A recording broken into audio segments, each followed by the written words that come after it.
Kamusta exam? It was easy. Kailan resulta?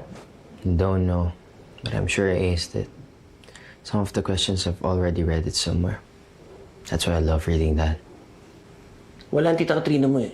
Sama mo na kaya kumain.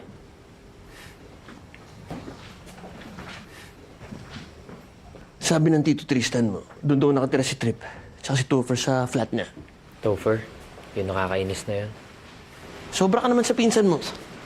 So loud and annoying. Naiinis na rin siguro si Trip sa kanya. Serves him right. Kasama niya yun habang ako andito. Malapit lang pala yung dorm ni Alice doon. Teka, alam pa nagdo-dorm si Alice. Buti lang pala, mataas yun ako ang grade si Alice. Kaya naka-NYCU siya ngayon. Maganda ang ginawang papeles at essay ni Auntie Dina. And so? Drake, wala naman. Gusto ko lang sabihin sa'yo, kahit sobrang talino mo, graduate ka pa. Gusto ko dito ka pa rin sa Pilipinas. Ayoko magkakalayo tayo. Clingy. You're disgusting, Dad. Ang cute mo talaga, Draco.